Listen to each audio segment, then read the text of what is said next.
Mic check 1 2 1 2. Mic check 1 2 1 2. We are live. We are live on Twitter. We are live on Facebook, and we are live on YouTube. Please put a one in the chat if you can hear me. Aware.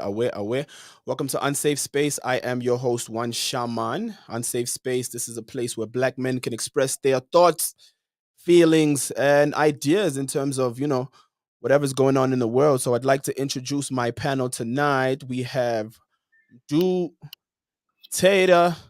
Yes, I'm sir. expecting another gentleman by the name of Monk. Hopefully, he gets onto the stream shortly. Gentlemen, how you doing? All right, man. I'm all right. How you guys doing? I'm doing good, brother. I'm doing good, brother. You were on the other stream late earlier on in the week. Yeah. One Shaman During the show. week. All right. Thanks for blessing me, brother. Tater, are you still there?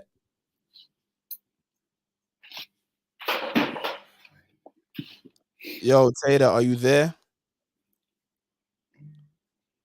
Taylor's All got right. problems, man. Yeah, Tater's got problems with the stream.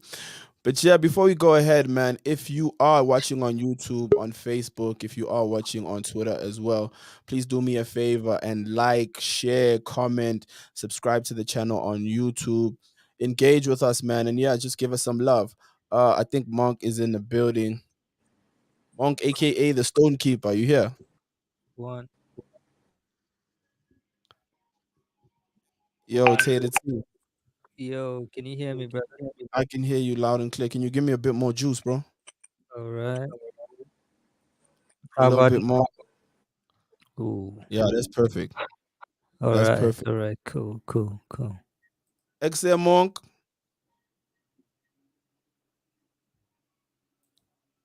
Yo. All right, I'm gonna have to remove homeboy. But anyway, gentlemen, how's it going, man? How's the weekend been? Well, chilling, man. Been doing absolutely nothing. Just Yeah, chilling, just absolutely chilling, man. just resting. Absolutely chilling. Yeah. Hey, Yeah. I just take it Taylor, easy, man. Wait, now, how's Hey, your weekend? man. yo, Taylor's got Man, it like it's a it's huge been delay. it's been Can crazy, you hear bro. It's me? been just work. I can hear you. Can you hear me? Yeah, I can hear you perfectly. Yeah, you were saying?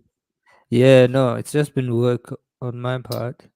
Um, went out a bit yesterday, um, but yeah, mostly work.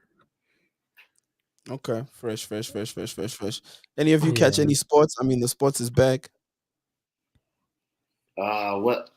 Nah, man. I was Hey. Netflix actually. Me. I mean, dog, dude, you're wearing an Arsenal t-shirt. You didn't even watch the Arsenal 4-0, the preseason, Nah, I didn't touch that. I wasn't aware it was is it? airing, man. I just look forward to the regular But you're season. gearing up, but you're gearing up for the season. Yeah. I'm ready. I'm ready for the season, bro. Taylor, Yeah. any sports on your side? Hey, bro, I'm not that much of a sports guy, you know. I'm gonna cook you on this show, bro. Bro, I'm on the spot. I'm like in the background. I'm an observer of the whole thing. Like, but you don't partake. I don't partake, bro. All right, no sweat, brother. All Yeah. right, cool, man. Like, I think we should go ahead and get started in terms of our topics for tonight.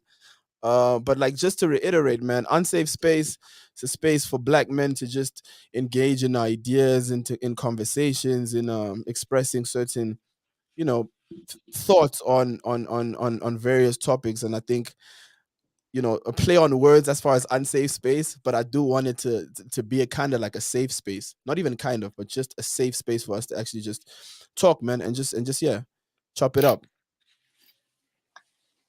Yeah, Dope. man. Cool. So Word. for the first topic today,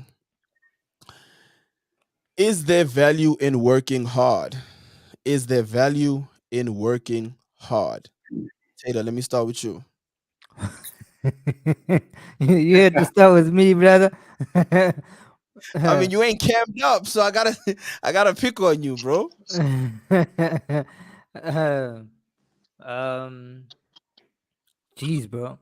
It's something that I've actually been thinking a lot about lately. Um, I, I, I, I think a part of me is a little bit of a spiritual journey alongside understanding like the work part of life. I feel Okay. like I feel like there's a difference between working hard and working smart, and then there are those people who say that like if you're doing what you love, you are no longer working, you're just living, Mm, which I think is ideally what everybody should actually be looking towards becoming. Um, so in terms of the value of working hard, the value of working hard, I guess it would lie in what it means for each individual eventually. Like, okay. like eventually, like in terms of what does it do for you in the grand scheme of things, of Yeah. life as a whole. Yeah. Okay. Okay. So, in a sense, like, firstly defining what working hard is, like, what's the threshold, Yes. and then also kind of figuring out within that threshold what that working hard actually brings to your life. True. Exactly. Okay. Yeah. Okay. Yeah. Do is there value in working hard? Yeah, man, I think so. Working hard to accomplish something, there's gotta be value, you know. If you apply all the apparatus you got to making something happen, so it's quite inevitable that it will actually happen. So working hard in that sense, I'm not speaking about in a monetary sense. I just mean it in a day-to-day personal goals, dreams, accomplishments. So yeah, you definitely gotta put in the work, bro, to see any sort of results ultimately. So to answer your question quickly, big bro, I think there's great value Okay. in in getting time in and applying yourself and And putting that grind. work in. Yeah, sure. Okay. Monk, welcome to the stream, brother. Yo, what's up? Can you guys hear me now? We can hear you clearly. All Um, right. yeah, I might ask you to just cut your video just in case, it affects the stream. But Nah, no yeah, problem. cool. But same Um, question, man. Is there I'm value gonna in working hard? I'm gonna say I'm a bit of what my brother Taylor was saying, and also what Mtutuzi was saying. In the sense that firstly we need to sort of like outline what working hard is, right? Um, if we're talking just going through easy into, let's say work, for example, having to just go to a work that doesn't fulfill you and just having to do it just to pay bills or you get by, then I don't believe that there's value in that. What I do believe, though, is that when we're talking about diligence, certain characteristics that you sort of um, solidify in staying focused and staying true to one, like your personal developments, what Mtutuzo was saying, then absolutely, I agree that there is value in working hard. Also, there's a certain level of character development that one goes through, especially as a man, when you actually focus on one thing and you're really putting everything you have into it. But also, there has to be that thing of you believing in what you're doing and not just doing it because of, I don't know, whatever reason that is outside of you. So I hope I don't know if you got sense from what I said, but that's I, my I response. I do in a sense. I think, again, in terms of defining what hard work is, again, the threshold of what the hard work is, like toiling and laboring, right? Firstly defining what that means, and then again, in terms of the return from that hard work, what are you getting back from that hard work, right? We hear people say, hard work pays off. you know and we've generally heard those kind of statements in terms like, yo, hard work pays off, hard work pays off. It's like, okay, what does that mean? Are you saying that every single person who's received a payoff at the end of whatever the toil is was working hard? I mean, we could ask the question, if you're employed, right? your supervisor, your manager, the CEO, whatever institution you're working for, they make the most money. Are they working hard? You know, um, kind of how do you define that working hard, and is it necessarily going to bear fruit? Yeah, Sure. I think in that regard, I completely agree with you, because unfortunately, working hard doesn't mean like the return on investment that you get from working hard isn't the same. So me working hard doesn't necessarily mean I'm going to make the money. Using the analogy that you just gave us, the CEO doesn't have to work as hard as I do, but he makes 5 times, 6, 7 times more than I make, right? But I think it's more the commitment that you have to the goal and what you want from it. And if you're getting what you want from it, then keep at it. If not, then maybe paddle out. Yeah. Mhm. Okay. I Okay. actually, I actually wanted to add to that and say slaves worked hard. And what was the True. value? What was Yeah. the value? They didn't see any value to their hard work. I mean, True. Yeah. I mean, other people benefited from their hard work, which is, exactly. I mean, which is kind of, and what I'm going to say is in no shape or form trying to discredit people that start businesses and, build empires. But, there's a significant disparity in terms of those people that work hard versus those people who don't, in terms of the kind of output, what I'm saying, what they get from it. There's a huge difference of people like maybe at the early stages in terms of working hard, you work hard to build something, and then maybe towards the end, that's where you bear fruit, and other people work hard for you. You get what I'm saying? Mhm. But it's not always correlated to, you know, getting a substantial amount of comparative value within that working hard part. Mm. True. Right. Yeah. Yeah. Yeah. I think, man, if it's within your concept of self-actualization, I think you will definitely reap the rewards. Uh, but if you are compelled by circumstance to work hard towards something you don't believe in, then I think we all agree that that's quite fruitless. Also, I think context is very important when you speak of hard work. Yeah. So yeah, yeah. With the right context, then working hard absolutely is seems like a dream because you'll accomplish everything you want. But man, in this world, things are not black and white. We Yeah. live in dynamic circumstances. So that definition, I think, it's more contextual than ever. True. Super true. If you are tuning into the show, you're listening to Unsafe Space. We're live on Facebook, we're live on YouTube, we're live on Twitter as well. Comment, like, subscribe, and yeah, just engage, man. I see Ish is on the stream. Ish, can you hear us? Yo, Ish. Ish going once, Ish going twice. Is it ish All for right. Ismail? I don't know. He just wanted to join the stream, so I'm gonna remove it. Anyway, cool. Moving on to our next topic. We breezed through that hard work one. Unless anyone wants to actually add some pointers to that, I think we can move on to the next topic. Yeah, I think Stan really wrapped it up nicely. I think it's more got to do with the buy-in of the person and juxtaposed to the goal itself.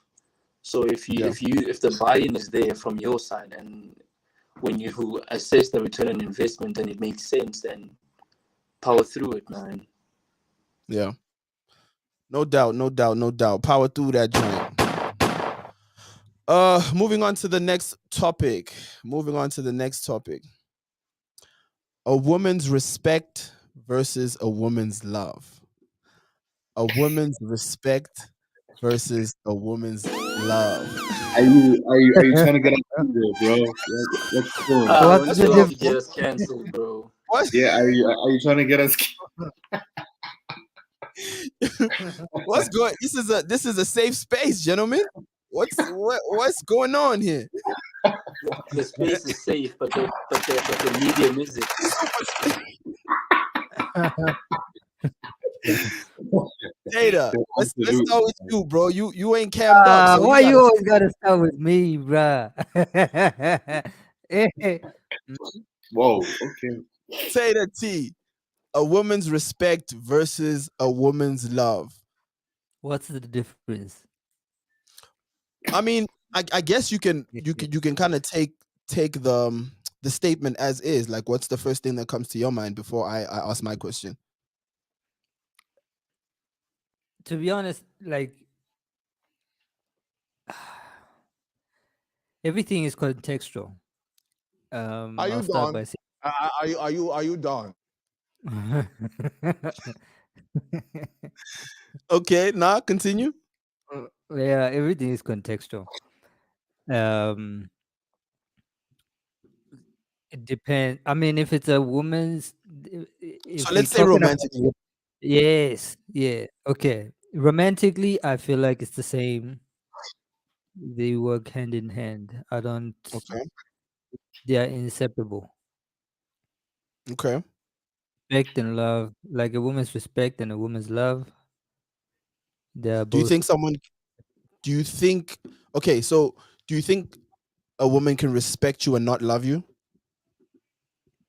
That's If you say they're inseparable. uh that's fear. That's more. That's no longer love. That's fear. Are you saying wait? So are you saying a woman who respects you without loving you is fearful? Are you saying Yes. that's fear? If yeah, we are talking romantically, right? Yeah. Yeah. I feel Okay. like so. So I feel like outside of the context of romance, do you believe that a woman can respect you without loving you? yeah, kind of like how you respect your enemy. Okay. Like hey, you don't fuck with what? Am I allowed to curse? You're allowed to curse, bro. Be free. This is a safe space. Yeah, you don't fuck with whatever they do, but shit. Like, I can't play games here, yeah, I basically. can't play. Like, Like, listen, if I'm faced with them, I need to bring my A game because they're bringing their A game. So I respect, their preparation and shit. okay, Mm. makes sense. I mean, you kind of tiptoeing around the Help whole me! issue Help here. me! Nigga! Monk, Am I a done? I'm woman's done. a woman's respect versus a woman's love. Let me ask you a different way. What would you prefer, a woman's respect or a woman's love?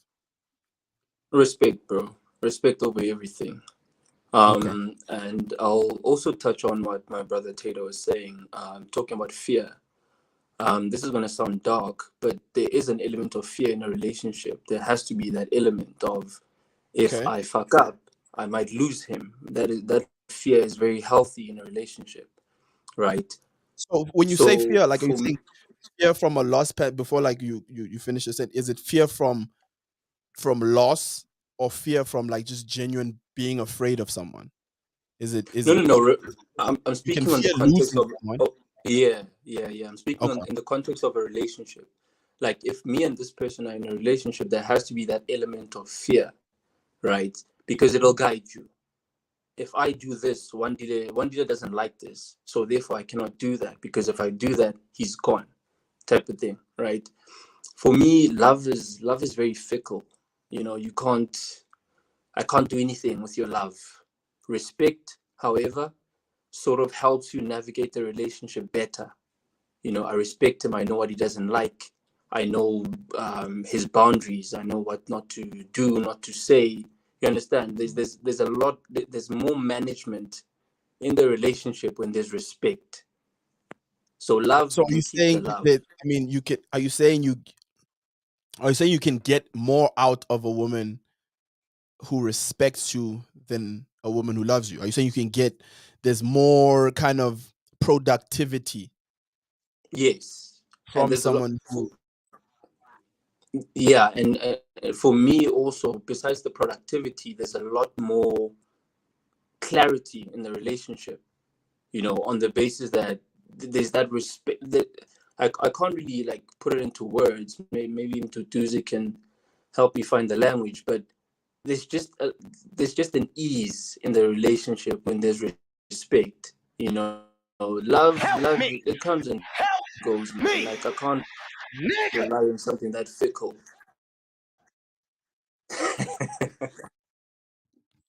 Okay, I hear Tutuzi, you. give me the words, man. Give me the words. Dude, you I gotta, hear you you. gotta. You get what I'm saying? Hey man, I bring it hear you. home, brother. I hear you, brother Shabazz. Sure. Well. I think in a romantic setup, right? For me, I think the relationship would be best productive, or would be best affectionate, if the two concepts coexist, none more than the other. Because if you have more love than respect, you also got a problem. As you know, Monk says that it's quite fickle if somebody loves you and don't respect you, right? However, uh, if you got too much respect, I in my eyes, it just seems like it's sort of like a time bomb, man. A time bomb of What fear. would you? Sorry to cut you off. What's too much respect? Like, what do you mean? Like by too much respect? Like, can there ever be too much respect? Like, same as can there ever be too much love? Yeah, man. I think too much respect would be restraint. You Okay. know, somebody that respects you to a degree that they don't move without you saying. They Okay. always want your approval, which can be problematic, or is actually problematic. Wouldn't So, that? you Wouldn't that? know Wouldn't that then be like fear? Like, exactly. is that still That's what like? I'm trying to illustrate. Yeah, because I think Yeah. look again, respect for me is more of an acknowledgement of the person's standards, um, um, their position on things, their opinion, and who they are. You get what I'm saying? The value that they bring to your life, and respecting someone is more of just abiding by their own standards, vice versa. This is men and women. Mhm, mhm. You get what I'm saying? So I think once you're talking about too much respect, I think it bleeds into maybe fear, like where it's like now so young saba. I mean, some relationships are like that, right? True, but I'm saying then Yeah, that's no longer a respect thing. That means the person demands fear. Do you get what I'm saying? Like yeah, respect yeah. is just that. No, look, baby, this is where I stand on this. This is where I stand on that. I need you to move a certain way like this with me. Um, but anything else is like up to interpretation. Mm. Do you get what I'm saying? I But don't think it's a matter of now you need to do this or you need to consult me before you go to this place or before you do that. I think that's a different level. That's more like control and fear, etc., etc. yeah, yeah. You absolutely got to be sensitive to these things. Yeah. So, Yeah. I think the genesis of what you're talking about right now, for me, would be respect. Yeah. If not appropriated in a more mutual way. You know. Okay. So yeah. But ideally, the two concepts in a romantic relationship should in fact coexist. Yeah. However, in other contexts, you can, you know, just like my brother Taylor said, that you can respect your enemies. You don't have to love them, but you Yeah. can respect what they do and what they bring to that sort of game. So yeah. Okay. In a general sense. So let me ask you like this. In a general sense, and I'll start with Taylor. Taylor, you still there? I'm still here, bro. So in a general sense, what would you prefer? So the the context is not necessarily romantic, right? Mm. If you had to pick one, what would you have? Right? Would you have a woman's respect or would you have a woman's love? Just in a general context. Hey, bro.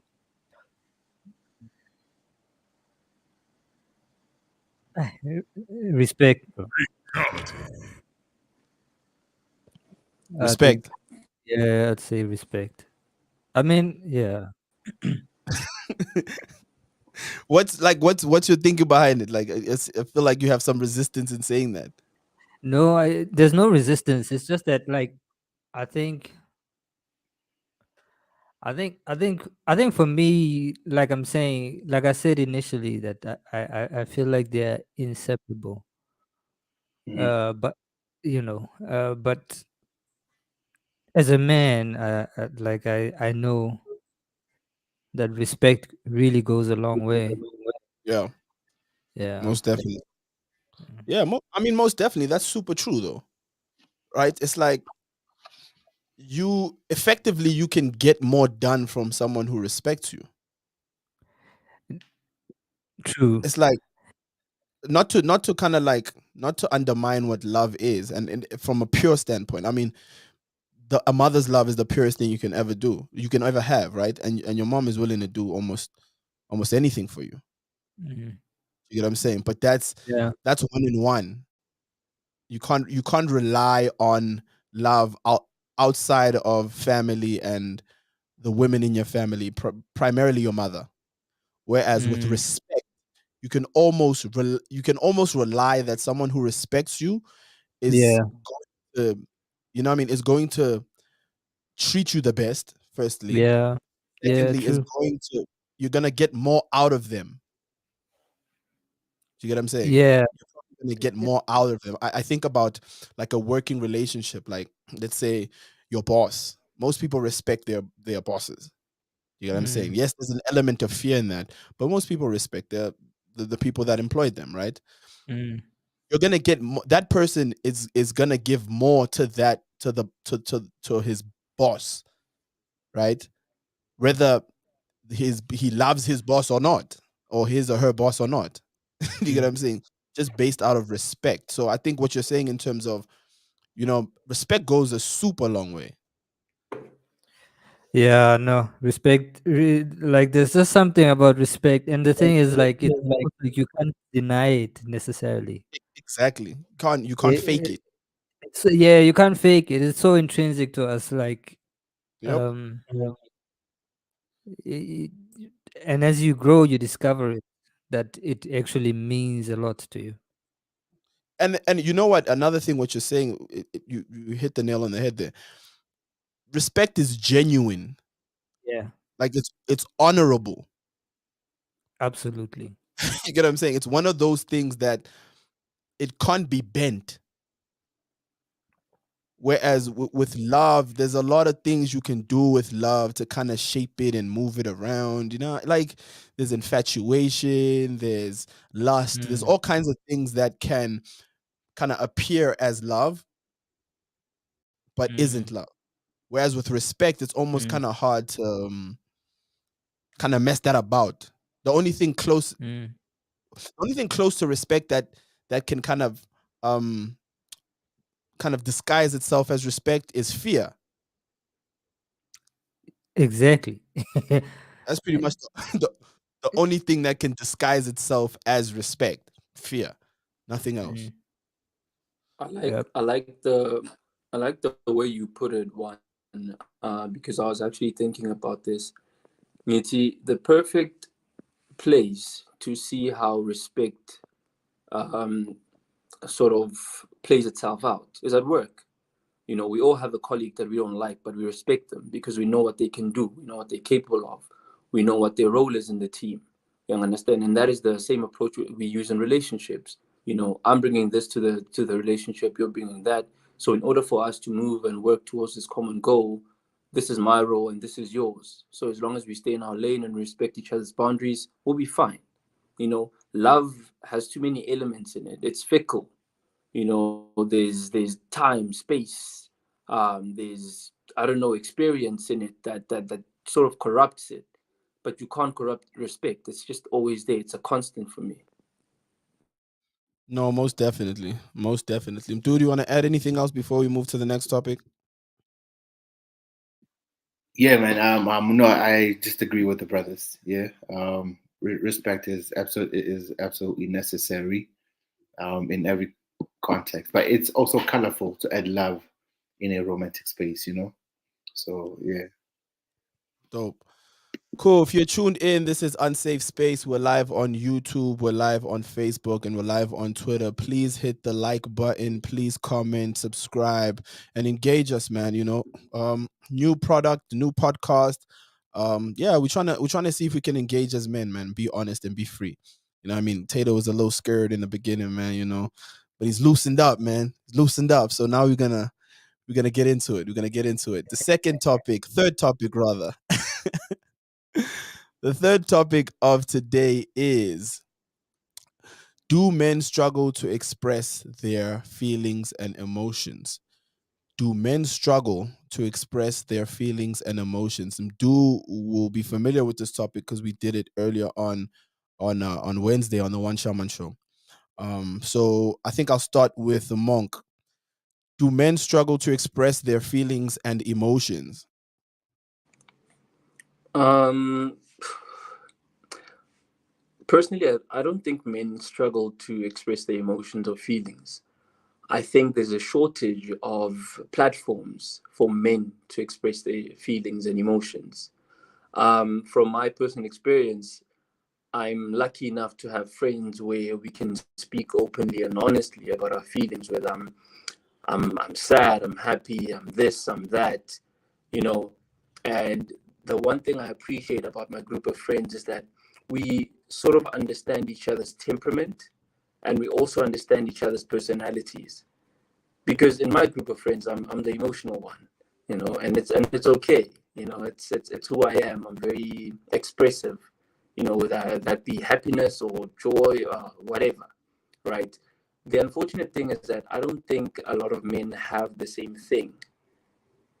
So now it then boils down to, do men have actual friendships more than do men struggle to share their emotions? I think the bigger question becomes the kind of friendships that we have where we can't express how we feel and talk openly and honestly about our feelings. Yeah. Yeah, I like what you said about, you know, do men actually have authentic relationships? I mean, on the Wednesday show when we were talking about this, it was one of the points that I was making in terms of, we need to, I don't know if it's something that existed before. I'd like to think it did, but we need to reclaim brotherhood, you know? And I don't know what it is that that Yeah. we've lost. You know what I mean? I don't know what it is that we've lost as men that kind of relinquished this whole brotherhood, the state of brotherhood. I don't know if it's wars, because I mean, if you hear older people talk about war, they talk about the people that they were with as brothers. You get what I'm saying? The closest thing I've seen to kind of public displays of brotherhood is in sports. You know what I mean? That's where you kind of see it from a visual standpoint, where you're like, oh, okay, cool. This is a group of brothers going to war Mm. with another group of brothers. So you can kind of like see how relationships and bonds can be built off of that. But like in this day and age, like what other things can kind of strengthen those bonds? So I really like when you say, do we have authentic relationships? Are we struggling with expressing our emotions or feelings, or do we just lack those relationships and bonds that are going to allow us to be able to express our innermost emotions and feelings and secrets, etc., etc.? Tatum? Um, I think like I said, everything is contextual. Um, and I think there's a time. I guess there's a time Yeah. for everything. There's a time to be I think expressive about. before later go, I think another. Oh, you can go next. Yeah, you're lagging a bit, Monk. Just move around, get that connection right, or maybe just kill your video, and then just keep your if you kill your video and just keep the audio. But yeah, go ahead, Tater. Yeah. I was saying there's a time for everything. There's a time to be vulnerable and express your feelings, and then there's a time to keep your cards to yourself. And I think what's important for any man really is to know the times, understand the times, know when it's time to be expressive, and know when it's time to not have people understand where, like, what is going on inside you. I think that probably the mistake that most men make, or that we mostly make, is that we always think it's time to hold the cards to your, like, close to your chest. It's always never reveal, never express. um but yeah, that's really where I stand, really. um True. So, in a sense, like reading the room and just reading the situations as they come, and yeah, knowing when to kind of express yourself in that emotional capacity, and when to kind of like keep it to yourself. It's like fear in a dangerous situation, right? yeah, In a situation where you're with someone who is more vulnerable than you. Expressing fear in that situation yeah, is tactically foolish. yeah. You know what I'm saying? If you're both like scared, like, ah, no, please, like you're Yeah. done for. You get what I'm Mm, saying? So I think at that particular point, you can be scared shitless, but expressing that and showing that isn't the smartest of moves. And maybe understanding those dynamics, and like you said, knowing the time and the place to be able to kind of express that mm, is super vital. mm. Eh, so just to, I think what you're saying now has made me think of stoicism. Yeah. Like the ability to really manage your emotional temperament to that level, because sometimes emotions come in an overwhelming manner, where they consume you and take absolutely control over everything around you, Yep. to a Your point where rationality. you, yeah, where you don't think rationally about, like, what to do. um I don't think you know I don't think every one of us knows how to manage that overwhelming point of emotional turmoil. And I feel like, if there's anything that probably needs to change, and I guess maybe it also comes with fatherhood and raising of young men and stuff like that. If there's any lesson that they should learn, or we should learn growing up, is that of being able to manage your emotional temperament, and where you how you to be able to control that part of you, and deal with, like, that overwhelming emotional feeling. um I'm reminded of this. There's a movie, one of my favorite movies, called Gone Mavericks. No, not Gone Mavericks. Chasing Mavericks. um and then this dude is like a surfer guy. He's learning how to surf, and his mentor says that they have to go and deep dive. They go and they deep dive so that he can learn how to breathe and stuff. They go and deep dive. While they're learning, a shark shows up, like, under the water and stuff, and he panics. He panics to a point where it could literally startle and lead to their detriment. But then, when they come out, the first thing that his mentor tells him is that, like, listen, it's okay to feel fear, but how you reacted to it was not okay. So the panic was not okay, but the fear, yes, it's okay. It makes sense. It's okay to feel fear and be afraid, but don't panic. Manage your reaction, because that's really all you can do, really. That's actually absolutely true. I really want to kind of expound on what you said, but I'd rather have Mdu go first, then we can kind of unpack what you were saying. Mdu, do men struggle to express their feelings? I think so, bro. I think, of course, there are exceptions, and this will be determined by, I think, class, social spaces, family, those sort of dynamics. But in the majority of Black communities, uh, you'll establish that a lot of men can't really verbalize how they feel about their struggles, particularly. Yeah. So that's why you see a lot of violence going on in Black communities.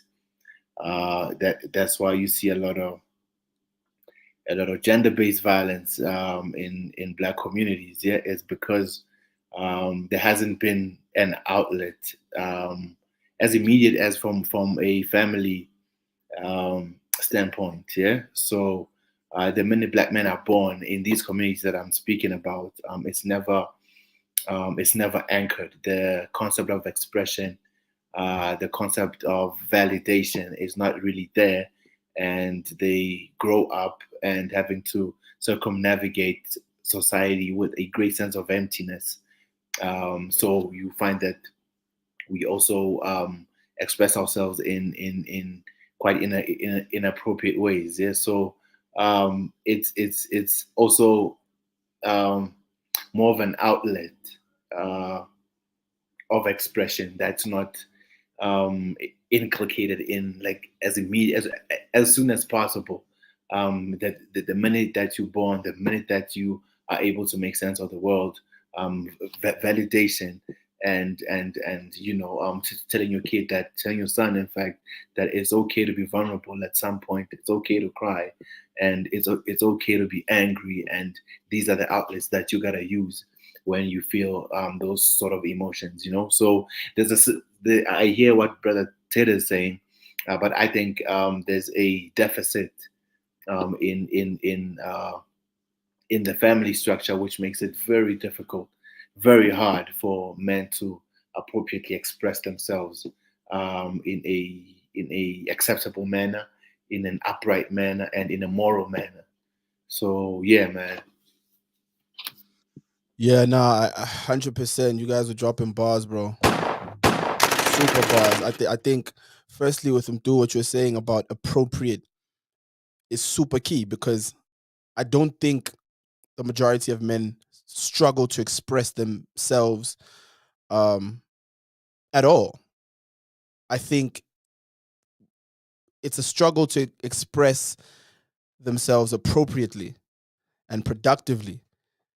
You get what I'm saying? Because the expression is there. Like you said, you were citing all things: violence, alcoholism, um, abuse, all kinds of things. Those are forms of expression. It's just not appropriate. It's not controlled. It's not productive.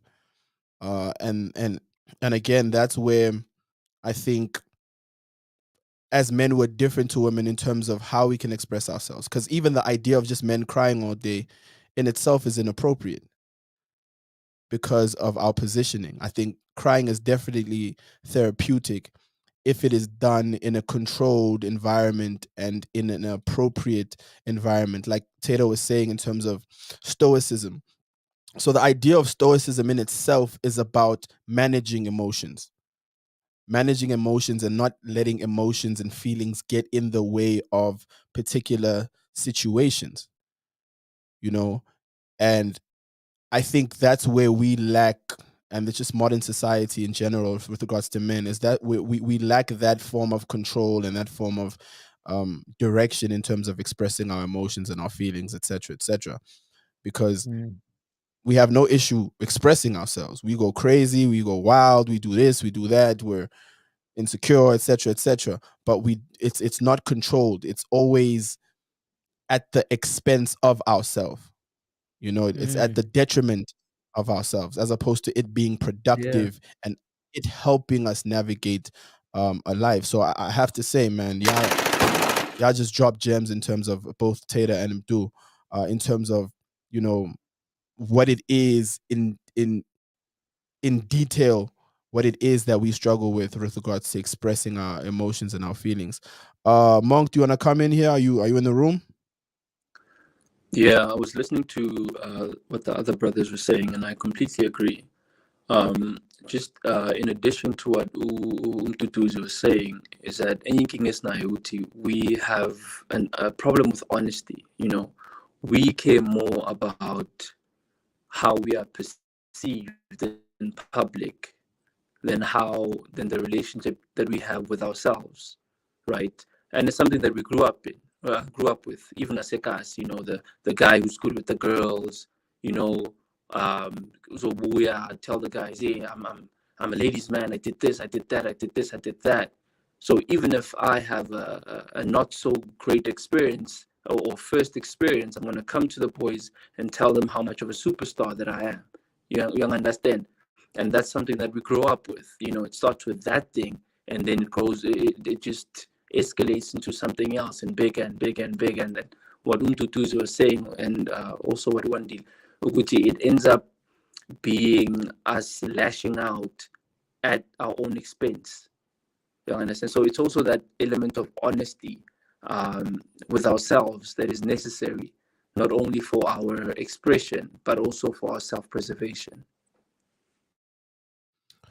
No doubt, man. No doubt. I think, again, like, even, you know, when you, because I struggle with this in a sense of the idea that men don't express their feelings, right? We've already touched on the inappropriate ways that we express our feelings and emotions, but also there's an expectation from society in general in terms of how we should express our feelings, right? There's this idea that we should be kind of like crying and just ranting and just we're not afforded the same kind of you know kind of leeway like women are. You know, we still, at the end of our expression of, if you're gonna cry, etc., you're still expected to be a man and still expected to problem solve, right? There's still an expectation of you as a man. So there's certain things that you can't do because they become detrimental to your initial position as a man, depending on the relationship that you're in. Do you get what I'm saying? So I think there's a level of kind of creativity that we need to have as men in terms of how we express certain things. Like when they talk about men, you know, there's these memes that go around that say, men will struggle to express their feelings, but will be in the gym for 2 hours, right? Things like that. I think that's healthy.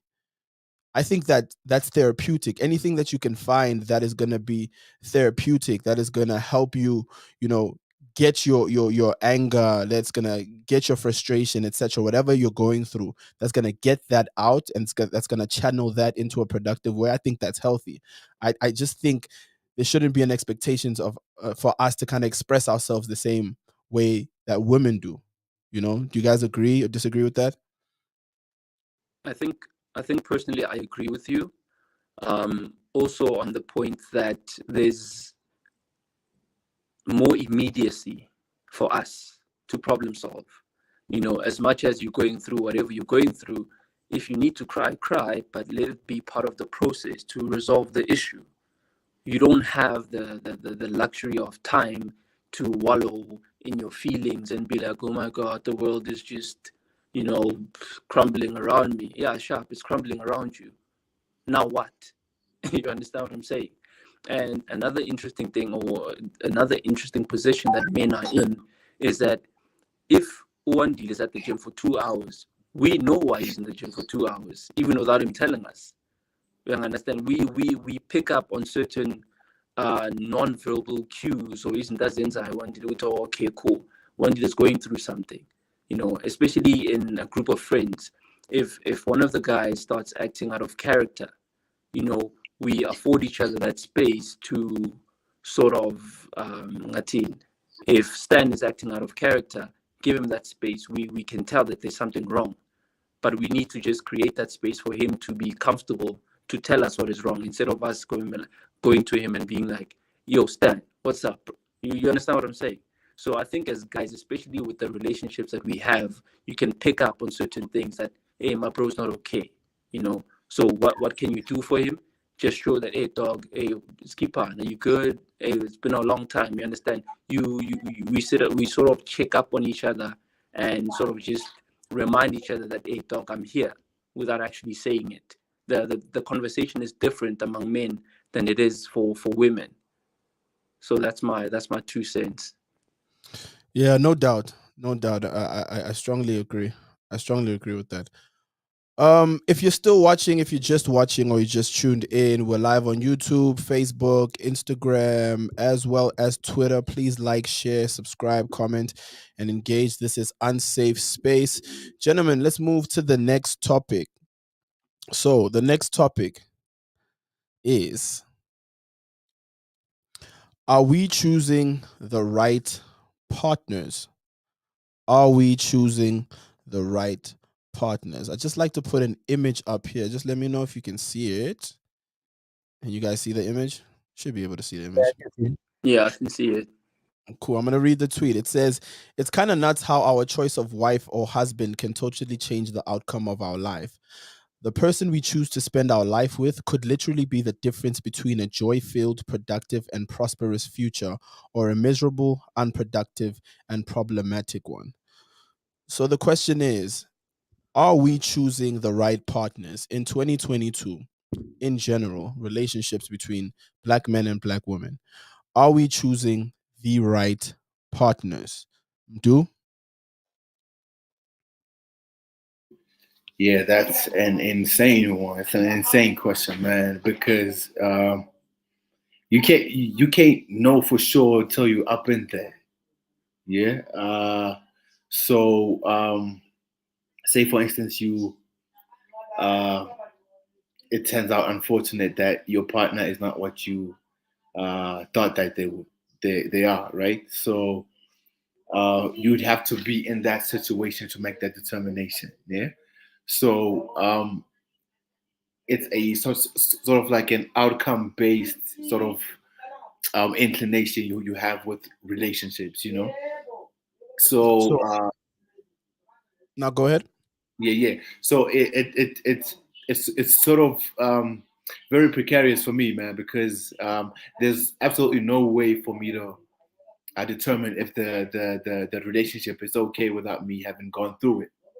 Yeah. No. And you know, I pick up a few things that I don't like, which I've not encountered before, and that therefore informs my next relationship. Yeah.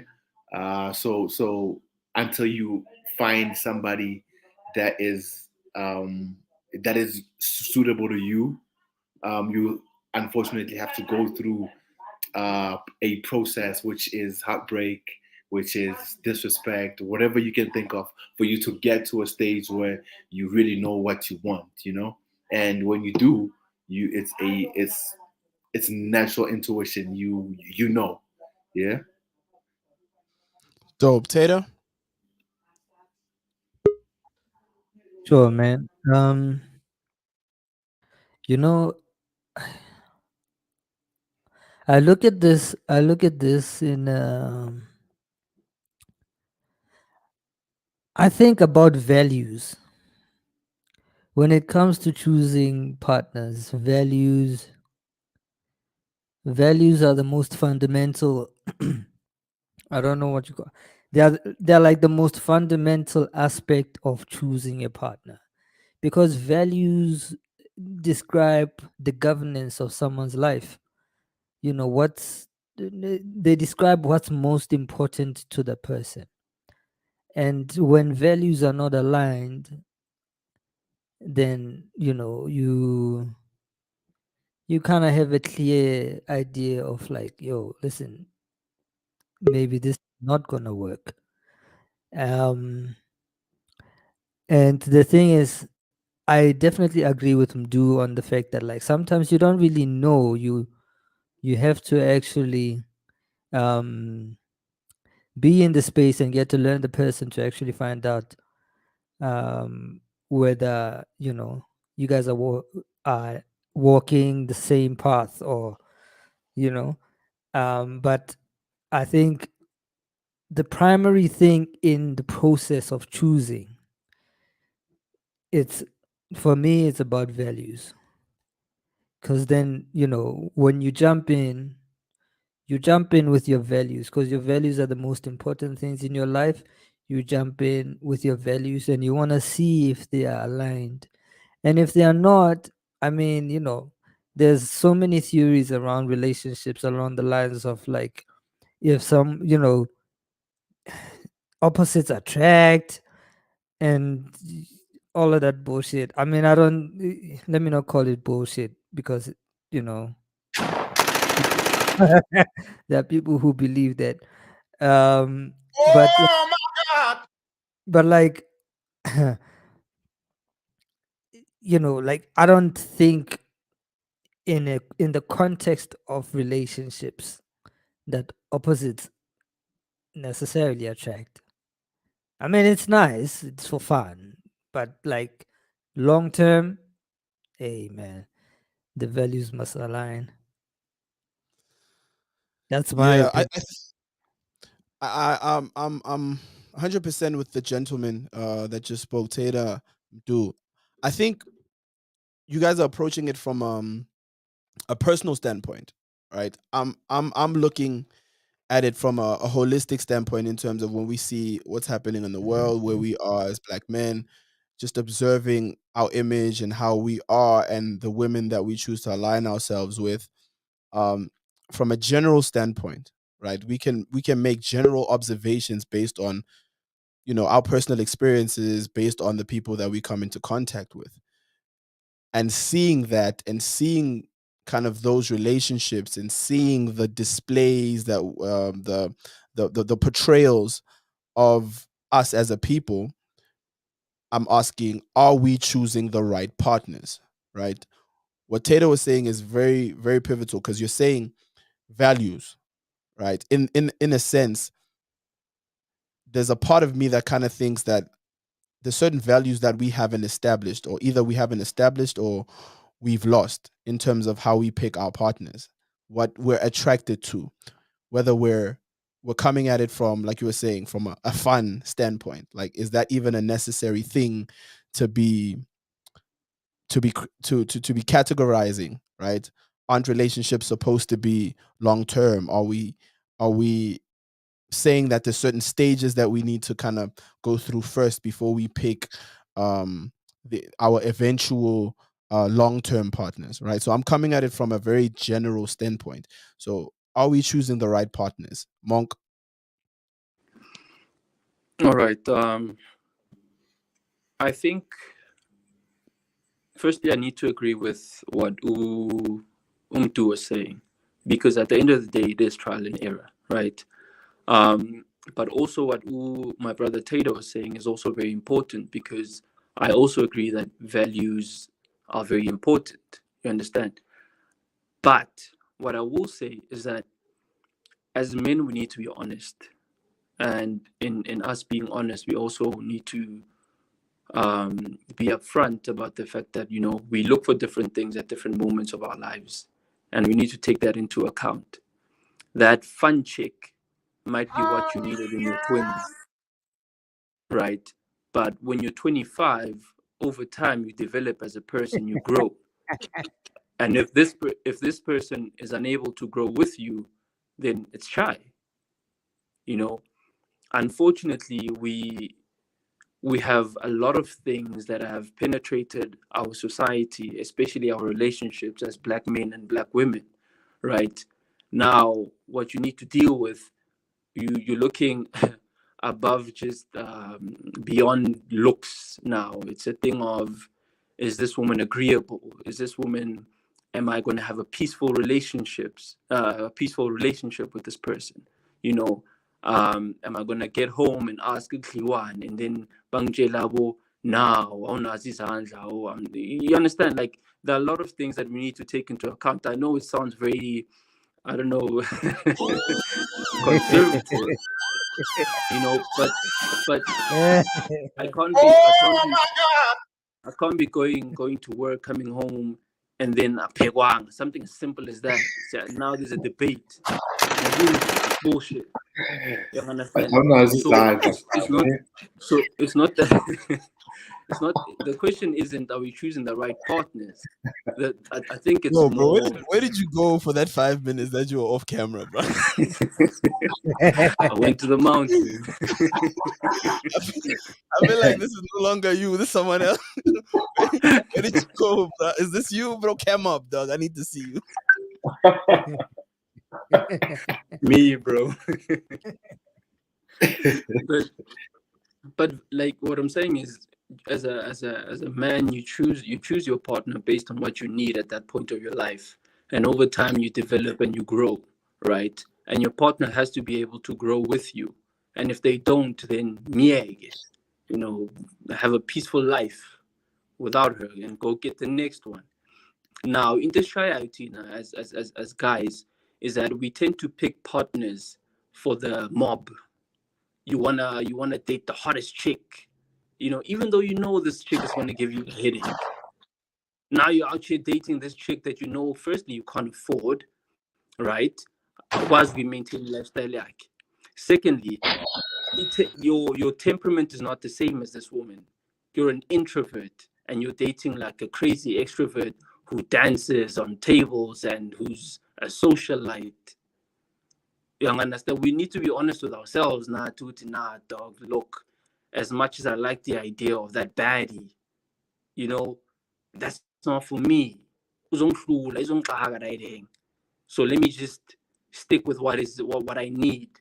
We don't have a personal relationship with ourselves where we know what is good for us and what isn't. We usually just go for what is socially acceptable or what's going to give me social capital, which is not always a bad thing, but you also need to look at the return on investment to kule relationship layer and how much of yourself are you giving up in order to sustain that relationship. That's my 2 cents. Yeah, I think there's a lot of truth to what you were saying. Um, especially when you talk about picking for the mob, right? That for me, and I'm gonna get killed for this, but like I think that's more of a female thing, picking for the mob, like in the sense that the criteria used to pick a certain partner is the same. I don't think it's the same with guys. You get what I'm saying? I don't think guys pick the same kind of partner, especially with regards to looks. I think we have a much more kind of like an open kind of approach to it. You know, I think with women, women are more kind of mob mentality when it comes to picking a boyfriend. Let me say a boyfriend. I think women will check in with their friends. Women will check in with the sisterhood in terms of, is this guy an appropriate guy to be seen with? Is this guy an appropriate guy to claim? Whereas with guys, I think guys will just, if the chick is good to him, if he sees value in the chick, whether it's if his thinking is misguided or not, he'll pull the trigger. That's why you'll see, for an example, there's guys who will be dating quote unquote hoes. You get what I'm saying? And he'll just be cool with it. Like even when dudes come at him and be like, "Hey, bro, I don't know. That might not be a good look. That might not be something you want to do." He'll continue to, date the person because for him, like there's value in that. Again, whether it is misguided or not. Whereas with women, if a woman likes a dude, but other women aren't really kind of like, I don't think that's, you know what I mean? I think a lot of their decision will be based on what is the overall view of this guy, this package. Whereas with other guys will be like, hey man, it's working for me. I don't know if you guys agree with that or disagree. I think for me, and this is gonna sound crazy, but I need you to derive sense from what I'm about to say, right?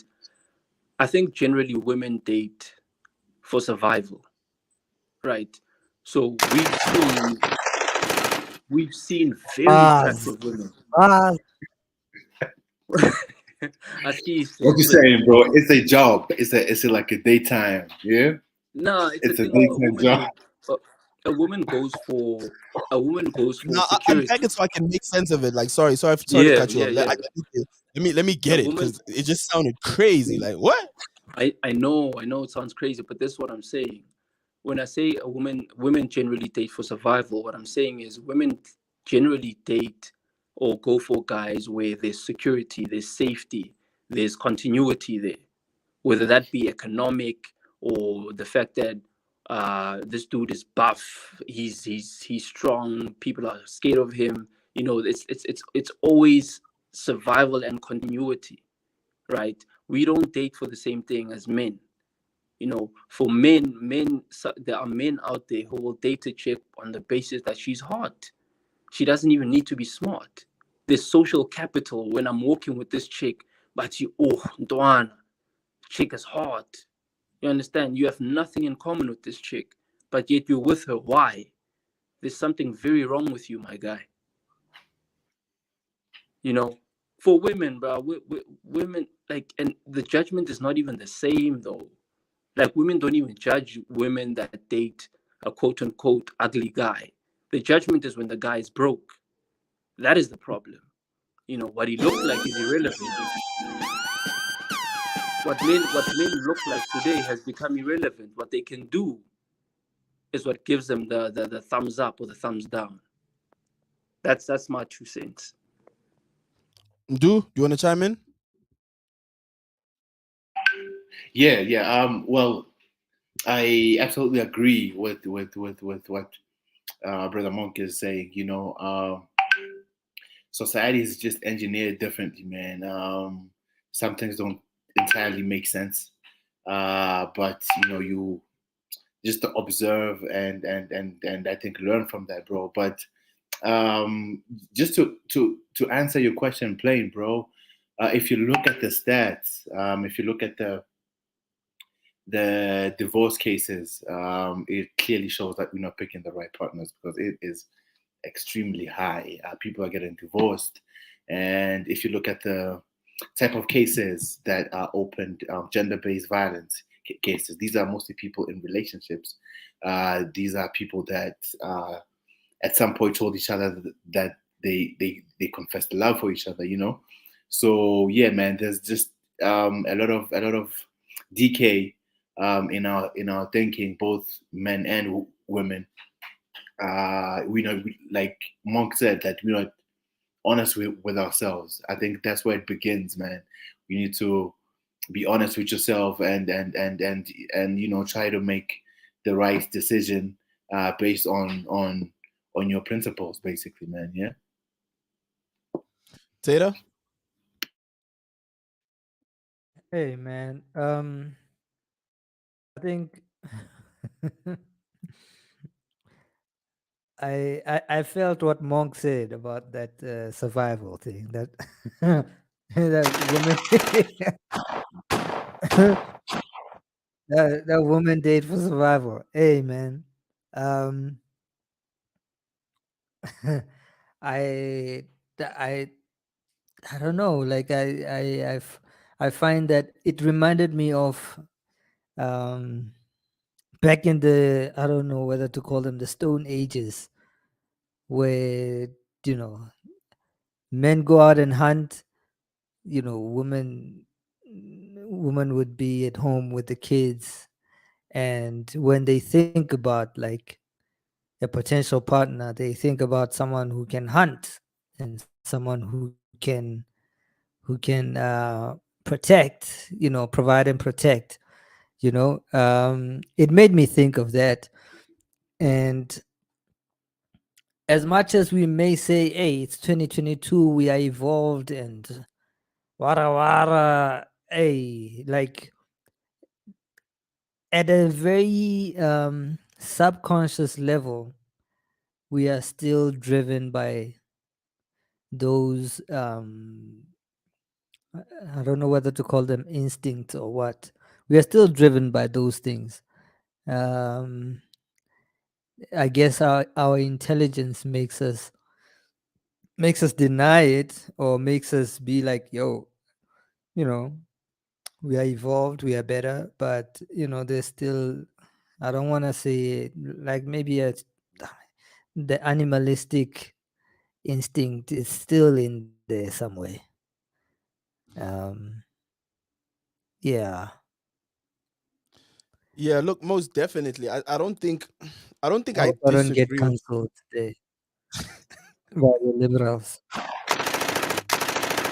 Ah, bro, it's still early days, bro. Still early days. There's more on the way.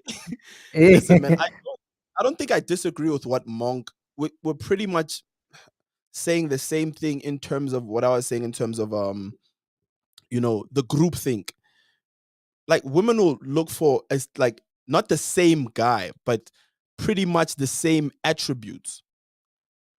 Like most of the attributes will be aligned, like whether it's financial, whether it's physical, whether it's competency, etc. It's Mm, pretty much similar. Like their requirements and their criterias will have to be somewhat in line with their sisterhood, right? Whereas with men, like what Monk was saying, is like a man can just go date like a stripper, and you're like, oh dog, you with a stripper? Okay, that's like wow, okay. And then another man will be like, nah, I need a working woman who's working, who's a career woman, who's what I mean, trying to get this paper. I'm trying to do the power couple thing. And then another man will be like, nah, I just mm, need a woman that stays at home, that's just gonna take care of, what I mean. There's a variety in terms of what men will look for in a partner. You get what I'm saying? Whereas I mm, feel like there's a kind of like a similarity with women. Like it might not be all the way similar, but it's almost an underlying thing that says, Ish, I hope this is in line with what other women want. To simplify it, it's like women want what other women want. ooh, You feel me? hectic. Like in a Say that man. louder, one. Say that louder, bro. Hectic. Women want what other women want in a man. You know what I'm saying? When they're choosing men, it has to be in line with what other women want too. Like they're not just gonna go off the rails and be like, I know he's broke. I know he don't speak well. I know he's a little skinny, but you know what I mean, I love him. Those are outliers. Like they're pretty much outliers. Like there has to be a certain level of uniformity within, the criterias. Like, and women will disagree and be like, no, I'll be with a guy who's broke. It's like, bro, cool. But it's like, we're talking about what we see on a day to day basis, unprovoked. There's always a similar, like, even the trend of being with someone with money, Mm, it's almost uniform. Like what Monk was saying in terms of looks are out the window. It's like, hey. there's a uniformity in that. You know what I'm saying? And yes, a lot of it is carnal, a lot of it is primal in terms of the instinct, but a lot of it is social, a lot of it is new, a lot of it is trendy. Do you get what I'm saying? If you look at trends, like most of trends created by women become uniform and adopted by most women. Like you'll see it on TV, you'll see it on Instagram. It's uniform. It has to abide by the new kind of um positioning of the sisterhood. If the sisterhood says fit men are in, a lot of the Then fit criteria are going men to are change. They're going to be like, I'm looking for fit men. If the sisterhood is talking mm, about, yo, this nigga need to be rich, like, you know what I mean? That's going to abide by that. And we can argue whether that's a positive thing or a negative thing. I'm not here to argue that, but I'm saying it's pretty much uniform in terms of what they look for. Whereas with guys, bro, guys will just be all over the place, whether it's shape, size, whether it's intellect, whether it's employment, etc., etc. We'll just go crazy. We'll just be asking ourselves, "Yo, do you like her? Is she good to you?" And we're like, "Yeah, nah, I like it. She's good to me." And that's pretty much it from us. Do you guys want to add to the topic before we move to the next one? Nah, I Well, think it's I've just said enough. I just find it scary, man. You think like the trend you just mentioned, one shaman, is it that homogenous that you have a herd mentality, which is informed by the same tastes and which apply for everybody No, no. And let me tell you, let me in a Yeah. Okay. No. Go ahead, big bro. I would say, and this again, it's a theory. I'm not saying I know, but I would say it's more instinctive. I don't think it's a conscious thing. You get what I'm saying? I'd say it's more instinctive. For Mm, example, like I think, okay, let me put it like this. I think a chick can like you, right? A chick can super, super duper be into you, right? I like you, we cool, we vibe. But if you aren't liked by other women, if it is not clear that other women actually think you are dope and handsome and you know what I mean, a vibe as well, I think that will kind of contribute to whether or not she decides to be with you. You get what I'm saying? Yeah. Whereas with guys, I think guys don't care if other guys like some, right? If you're the more insecure guys, more narcissistic guys, yes, they might be like, "Ish, do guys think she's hot?" Those guys might kind of require approval from the herd. Whereas with most just normal dudes, like if they like a chick, you might think she's ugly, you might think she's unattractive, but if he likes her, if he likes this chick, he's gonna 100% be with the chick, you know? And it could be, again, I'm workshopping it in my head, and it could be because guys don't have as many options as women. So maybe their decision making doesn't require, many steps. You know what I mm, mean? Doesn't require a constant review of this and that. That could be the case as well. I'm not sure, but I'm 100% believe that women need to kind of get validation from other women with regards to the partners that they're with if they're gonna pull the trigger. Most of them, you know, I that's hear that's you. mm. that's I what hear I you. think. We just gotta put it to the test on Thursday. Yeah, when we have a few of our women. A legal stand with social terrorism. Yeah, the Thursday show gonna be lit if I bring Yeah, this up. I, it's the I test mean, on we, Thursday. I mean, we can, but and here's the kicker though. Even if they say otherwise, that doesn't prove anything. Or am I bugging? Nah, bro. I think Hey, you you otherwise. you might be underestimating. I'm not saying you entirely wrong. But I think you just might be underestimating the power of women to self-actualize and go against the mob. Yeah. To Ooh. I so don't know, bro. yeah, I, man. To take that risk in the name of like you don't believe in love, bro. To I take that believe, risk I, I believe in Hey, love. take that Shabazz. risk in the name of love. Yeah. I, Because I feel I feel yeah, what Ndu's not because you like you moneyed, not because you got a degree, but it's just who you are. You know True. you. I hundred. You Look, you're missing the and point. I 100% believe that. I mhm. believe. I believe. I'm not saying they can't like you at But it's the all. mob is the problem. So you gotta get approval from the mob. I think for them to make 100% decision, the mob got to be like, yeah, that's cool. I can see you with homeboy. Not to You know say, what I think? yeah, go ahead, Monk.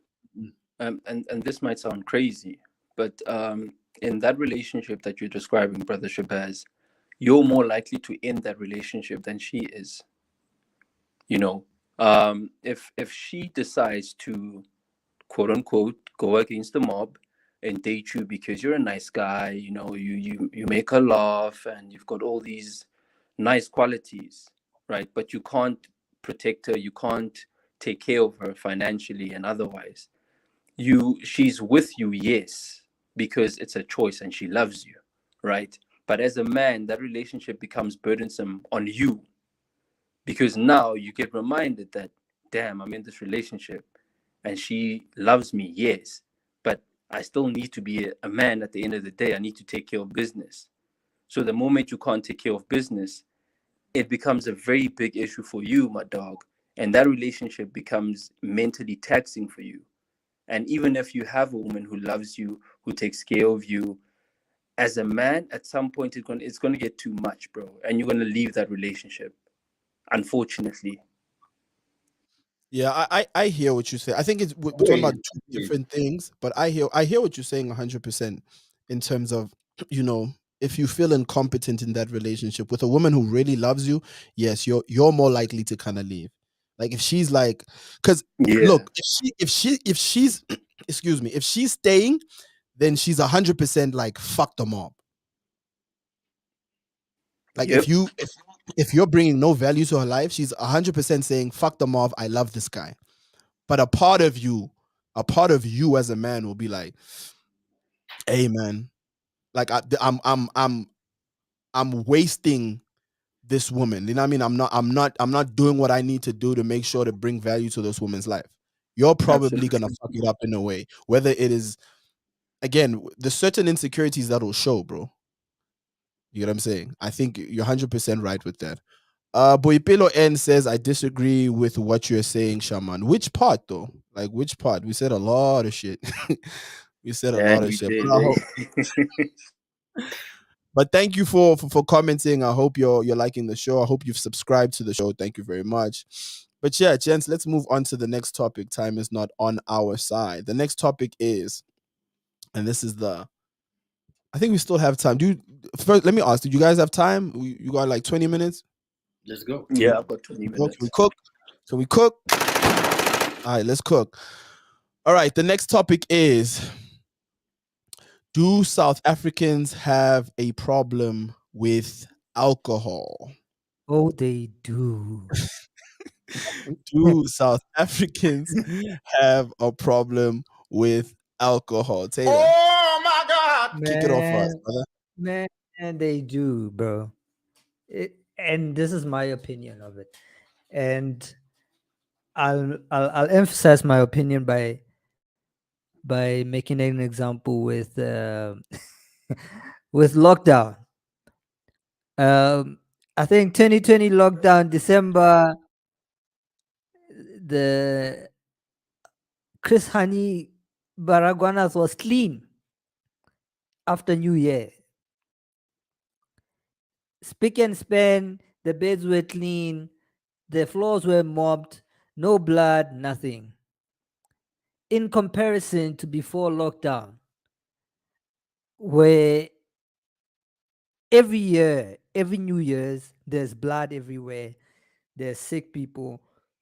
One person walks in with a knife wound by his head or whatever. Like like we don't know how to handle alcohol. We don't, like, South Africans don't know how to handle alcohol.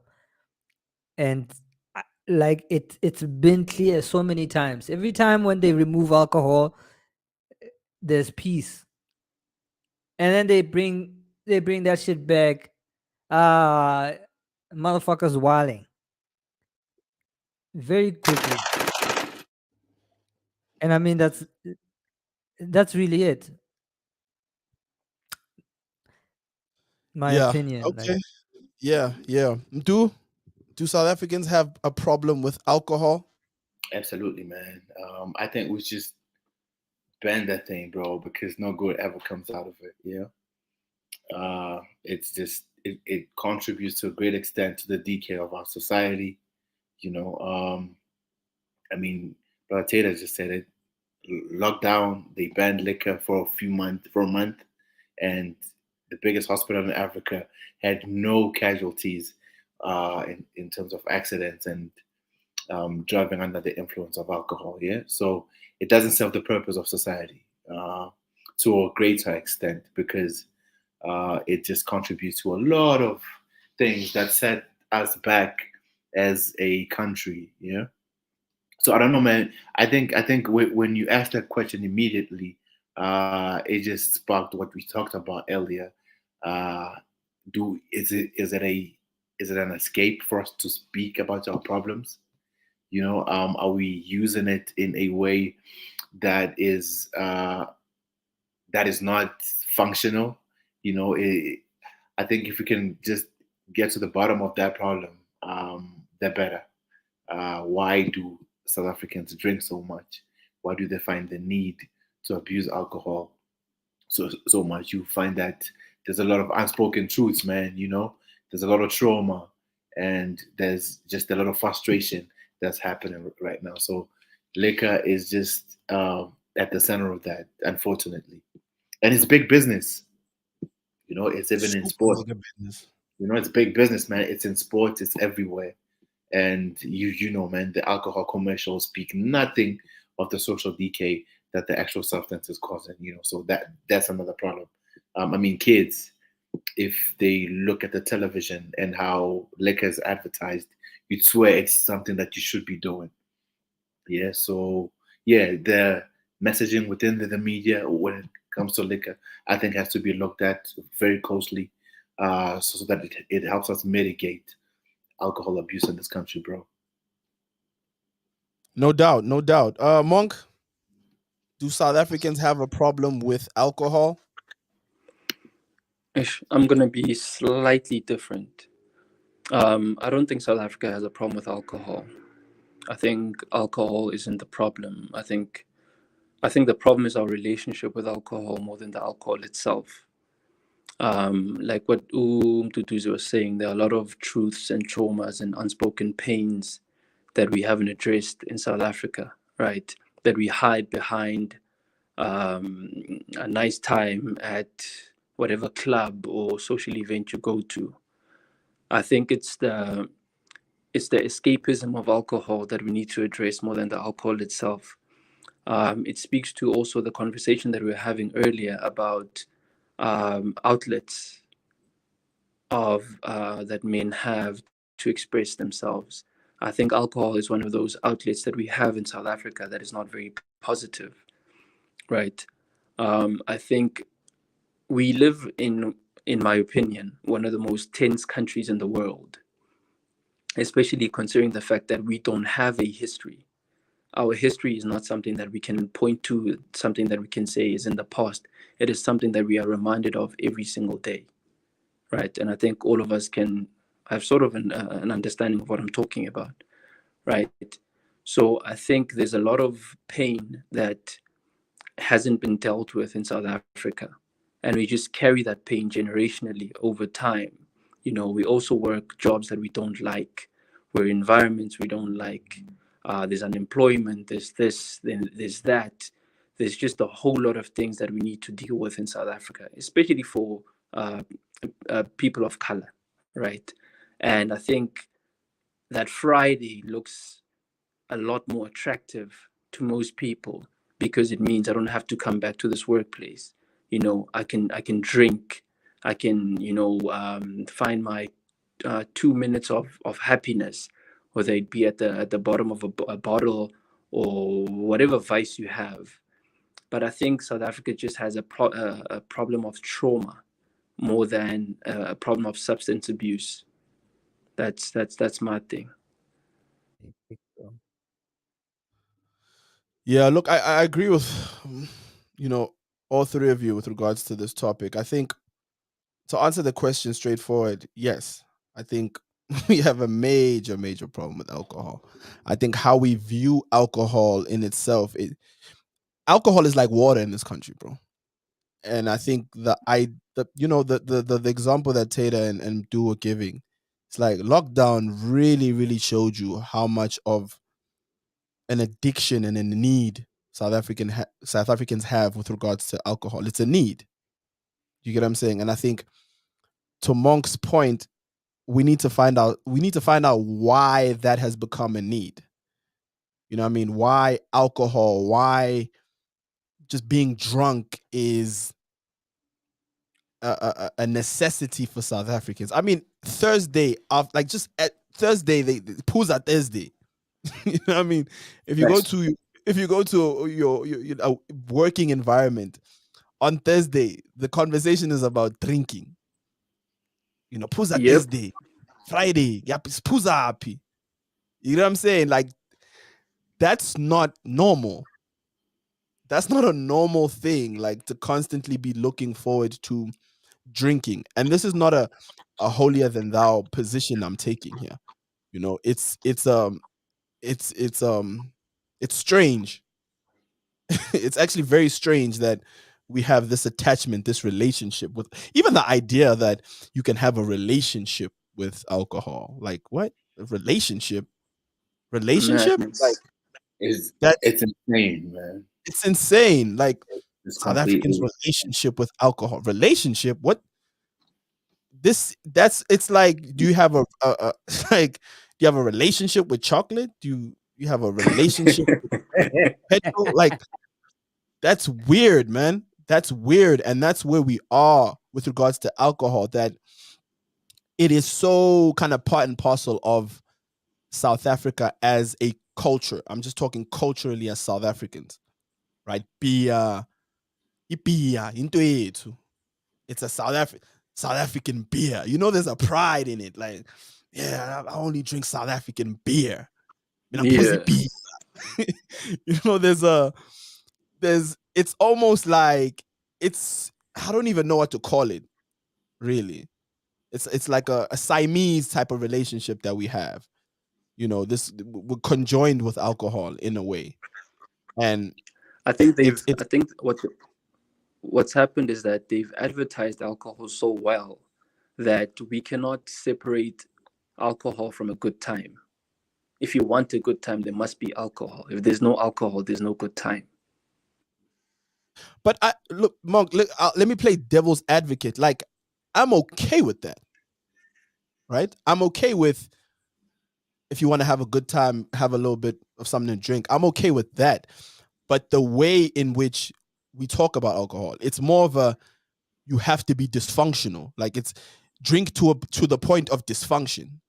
Like you were saying earlier, the problem is not the alcohol, right? It's not Yeah, like I agree if with South Africans were saying, if it was portrayed in the sense that you have a glass of wine and you know you have a beer every now and then, you watch the game, like that's okay. But the idea that we like, when we talk about alcohol, we're not talking about someone who's just gonna have ipi yanyana. You know, we've seen the videos. talking passing out. You know what I'm saying? We've seen the videos. We've seen, you know, the savannah on top of the on top of the head. Yeah. We've seen them. Like, it's pure and utter dysfunction. It's not Mm. about just the pleasurable enjoying it and just having, it's like, nah, you gotta go super ham, you know. And that's what I actually find strange, because no one says it's unhealthy. You know, we actually kind of incorporate it into a culture. We say, I feel that's just how we are. It's jiva happy, it's puza happy. That's just a part of, you know, a part of what we do as South Africans. And again, to go back to the example that Mdu and Tater made, it's like lockdown really kind of exposed that, because the black market was crazy. People were smuggling alcohol. People were making their own alcohol. yeah, Labanye bathi like baphuza ama-sanitizer. refuse. Yeah, yo, Bro, it's crazy. and people were buying like 5 times more than the Yeah, retail like, price, and people were, I think that's scarier than anything else for me, Gucci. Even if it's 7 times more, you're gonna buy it because you need this. Like it shows the it immediacy of was the need. Like, I wild. need this thing. I think, Jay, even the fact that, like what you spoke about, one, how by Big Khan and they dance with it, like we've incorporated it's so much into our culture that it's part of the choreography now. It's part of the it's part of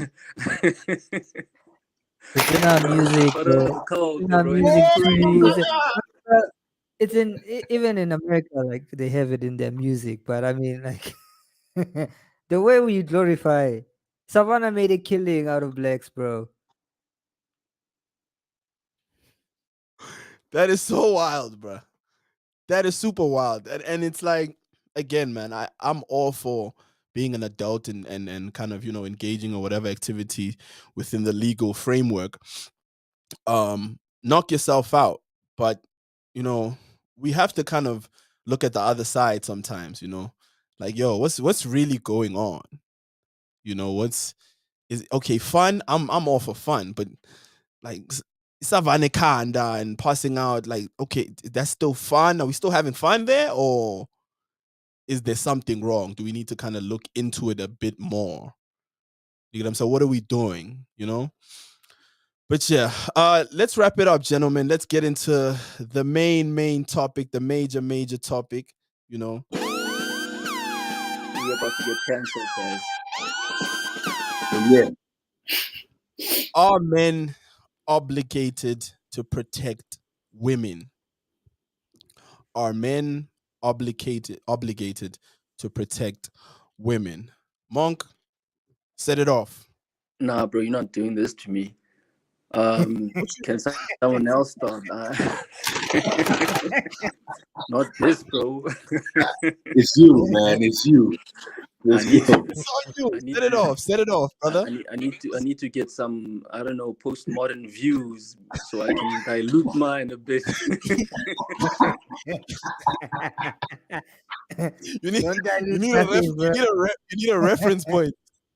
Yeah, I definitely need a And, reference point. I think my Nah, brother no Taylor reference is point, the bro. best It's very equipped for simple. this. I started on the previous question, brother. It's a very simple. It's a very simple question, right? Are It's men actually, obligated to protect women? I mean, all right. Let me, if there's any sense of discomfort, it's you already have an opinion that you know is gonna be of kind of course. misconstrued. All So right. So the are men question in itself is obligated? very innocent. Are men obligated to protect women? Are men obligated to protect women? My short answer is yes, but it goes beyond obligation. It goes. I think for me, it's also a thing of I am a man. It's natural more than just obligation. It's almost like a natural instinct. You know, are we living in a time where it is difficult for men to protect women? Absolutely, right. But I do believe that men. I don't like the word obligated because it has an overtone of uh, it not being my choice, sort of. But yes, I do believe that men should protect women, even though sometimes they don't want to be protected. But yes, That wasn't so hard. believe me, it was. But let's move. Do are men yeah, obligated to protect women? yeah. I resonate with Brother Shabazz right there, man. Firstly, I don't think maybe the word obligated is perhaps not the right one. What we're looking for is it perhaps a natural inclination for men to be in a sort of like a protector position, and physiologically, of course, if you're speaking of danger, within your immediate space, who's most likely to try and avert danger or defend the family? It is the male figure in the family. Like Brother Shabazz said again, that perhaps the climate is not as natural as we'd like. It just gets too dynamic at some point, and it maybe confuses some of the aspects of protection, because some women will tell you that they don't need protection from a man; they can protect themselves, right? Which is okay, but of course, it just messes up with the ecosystems and how naturally life unfolds. Yeah, I like how you guys are using words like ecosystem and yeah. climate. You don't want to mess with the ecosystem, but unfortunately, the ecosystem is dynamic. Changes Yeah, it all changes. It's the I'm with you, Stan, 100%, man. time. I'm confused, bro. Like, okay, I thought I was the protector, but now I'm not. Yeah, what are you now? I gotta do the Don't dishes, bro. answer that, Stan. It's a trap. Yeah, I'm multifunctional. I'm not only a protector. I'm actually, You're obsolete.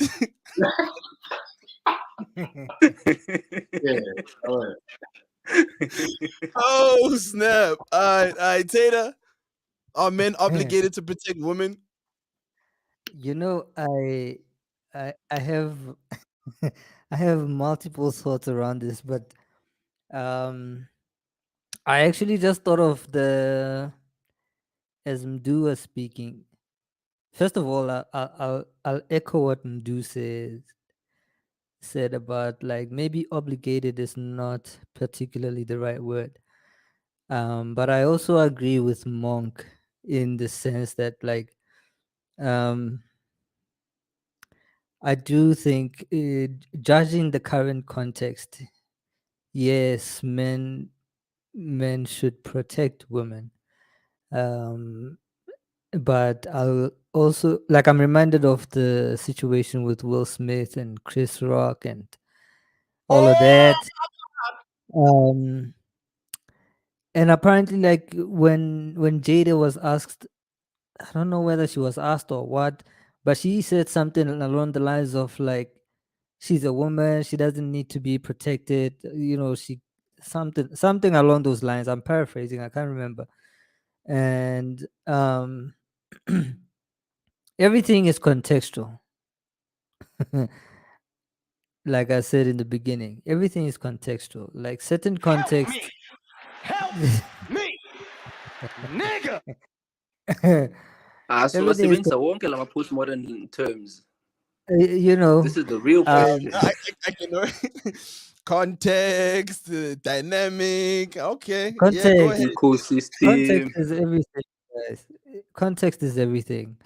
But in a romantic sense, yes, as a guy, um, you want to play the masculine part of taking care of what's yours and um, being protective over it. And by it, I don't mean I don't I don't mean to say that like a woman is a it, but I mean wait, man. I don't mean to say that woman is a it, but like what you and your woman have is a it. Like what is yours and your woman is protecting your woman is part of protecting that. Um, you know, and yeah, I think yeah, I feel like I touched all over the place, but I think yeah, Are you my done? Are you done? I'm done. Yeah, look, I think,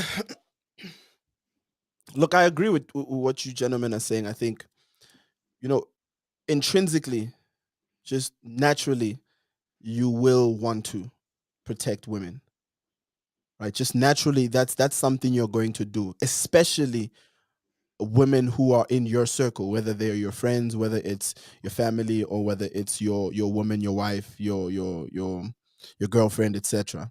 Yep, that's just gonna be a for any upright, well raised man. That's going to happen, regardless of whether you think you're obliged to do so or not. Are you obligated to protect women outside of that circle? Absolutely not. You are absolutely not obligated to protect any woman outside of your space, outside of your circle.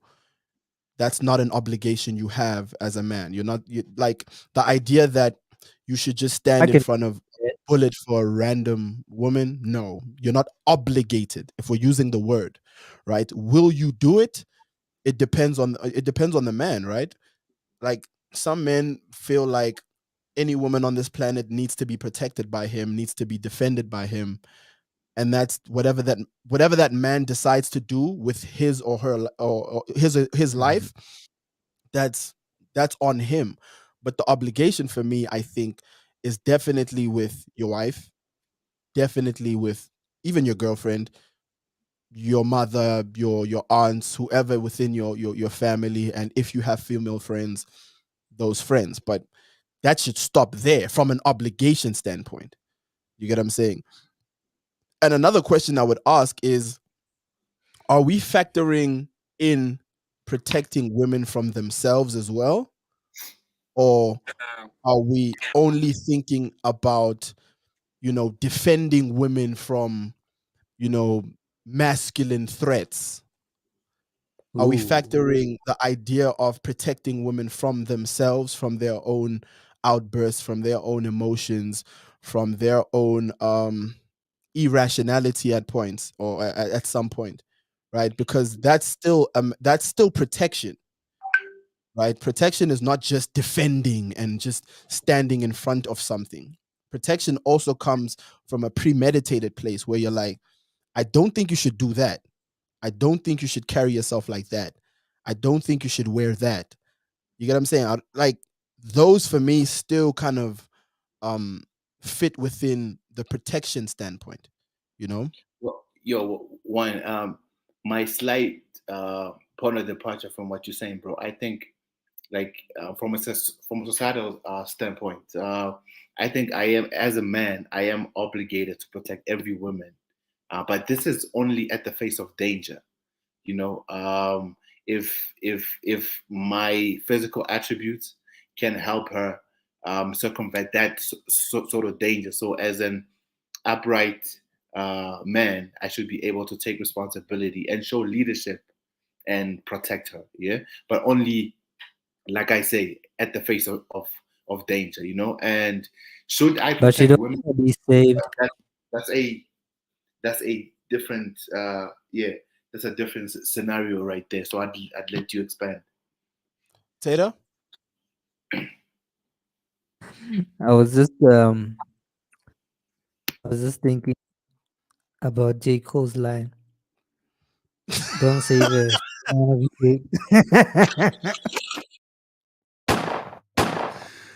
Yo, insane, insane. Um look, dude, I agree, but a part of me doesn't as well, right? Let me kind of build this up, right?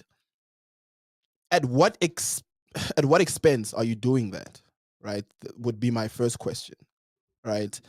Mm, Um in the sense that if it's an innocent threat and the environment allows for you to do that without an actual threat or physical threat to yourself, then I'm all the way with that. I'm all the way with that, definitely. Like I don't like bullies. I don't like people who take advantage of other people, you know, whether that's man or woman.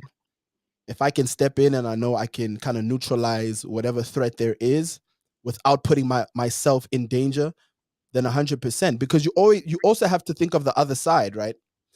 Like you have people who depend on you as well. You have women in your life that depend on you directly, mm, mm, right? So I think in any kind of decision you're gonna make with regards to you having to put yourself at risk for just people in general, you have to think about that.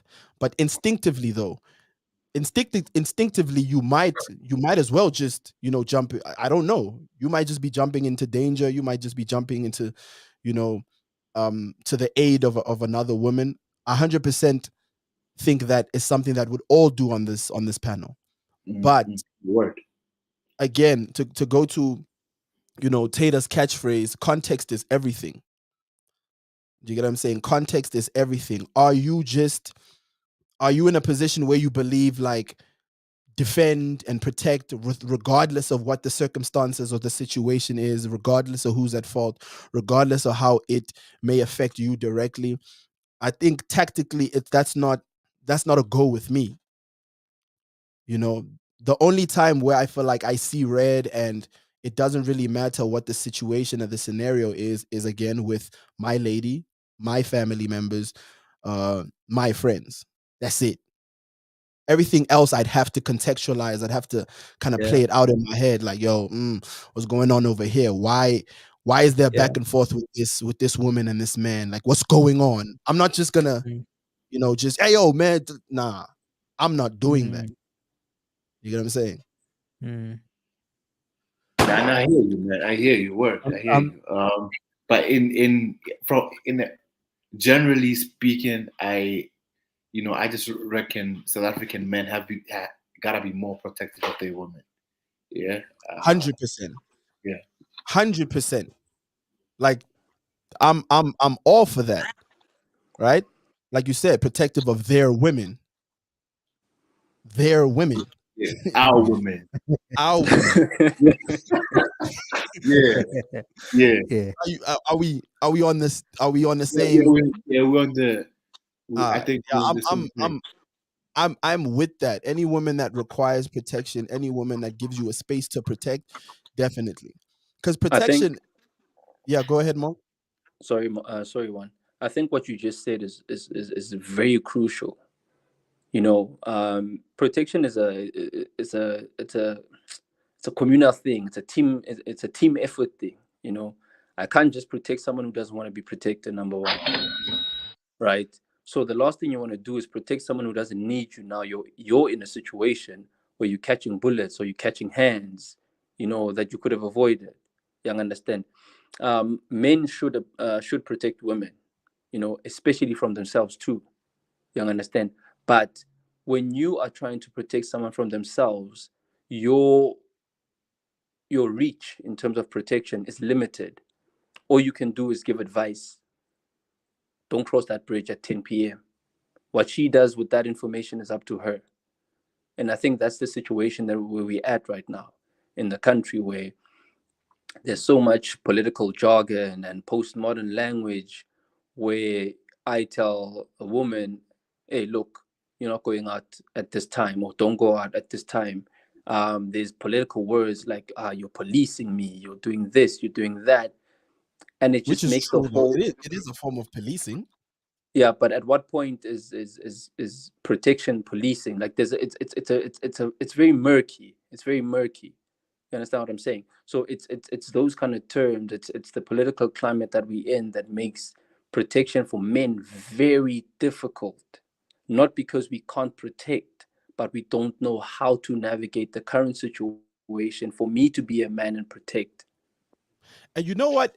Apart from it being very difficult, I think it's very unappealing as well. Like, it's like I think there used to be a time where like this wasn't even a conversation. Hmm. True. Right now we're at a point where we like, we are think papa. like I think there was a time where it's like, yo, man, this is just it's something you do. But with things changing, and change is good, man. Not all change, but like change is good. But the dynamics change too, right? Hmm. Like we Absolutely. can't just have one way change. Like the dynamics change too. So Hmm. you have to kind of view it. Is it like is it even appealing to do so? Is it even smart to do so? You I know? think we just lost the essence Yep. of the concept of protection when it comes to our relationships with women. So it's gotten so corrupt over the years that it's pretty much confusing now, and is also on an individual base. Uh, you have to know who you protecting and why, and how are you close, how what sort of relationship you have with them. So yeah, it's just a very interesting time, man, for I think both men and women Yeah, to try and find sort of like a like a common ground, bro, because that's not there at the moment. Yeah. and I would say, man, because we need to wrap this up soon, but like I would also say it's not out of I hope no one's listening and thinking it's out of spite. Like, oh, y'all don't need us, so no, we're not going to protect y'all. No, no, no. It's not a spiteful thing. It's that it again with what Monk was saying, man, because everything has become so politicized, and it's so kind of driven by politics, and kind of like the social kind of positioning that we're in now doesn't allow for you to just step up and just be a man and do things like that you think are just instinctive. You can't just you know what I'm saying? You can't just Will Smith just went up there and slapped the homie. Like you can't just do that, bro. Like you can't just do that. There's repercussions, man. Facts. And there's repercussions from the same group that you believe need your protection. That's what I'm saying. There's pushback. Let's push back. Yo, why'd you do that, bro? I ain't need you to do that. Did she tell you she needed your protection? Get You questions know what I'm like saying? that. It's almost like you have to ask for consent to protect as well. Not even that, Ooh. bro. It's almost like you have to sort of move outside of instinct and check yourself. Like, wait, like, does he need my Check your protection? But privilege, he's bro. not. Check your privilege. Yeah, that's pretty much what I wanted to just put across. Yeah, let's wrap this up, gents. Any last words? My last words is, look, we love women, man. We love women. We love to protect them. We like this. We love this space to protect women because we care about them, you know. And some of the things that we talk about wouldn't bother us if we actually didn't care. Men need to take care of themselves. Men need to be honest with themselves. Men need to prioritize brotherhood. We need to have an honest conversation and actually what's the word? Redefine what friendship is, and actually, like, you know, bring back friendship, man. I think that's something lost, especially for Black men. We need that friendship. We need brotherhood. You need people that you can navigate this life thing with, because it's tricky. You know, we're all just trying to keep our heads above water. It's so much better when you have a group of men with you, you know, that can carry you through sometimes when you don't have the strength yourself. That's my 2 cents. Dope. Tater, anything you want to add? Um, no, not much really. I just think we I I feel like this life thing is, every moment is new to us, irrespective of how many times we've kind of lived it. So our approach to it as men and women should always be in light of what is happening in the general context of life. Um, yeah, but yo, all love and yeah, holla. Anything on your side before we wrap up the show? Yeah, man. Just to say, let's just have dialogue, man. It's the only way out of every situation. Yeah, and yeah, just keep the dialogues going. Black men in their own spaces need to speak about important things, not just arsenal and liquor, you know. But you know, things that really help us to become better men in society, and to just reclaim our heritage, because we're born leaders, man, you know. So we need to we need to keep that in mind whenever we do stuff. 100%. I couldn't have said it better myself, man. Like, yeah, definitely. Let's keep talking. Let's have dialogue. Let's engage, man. Let's grow.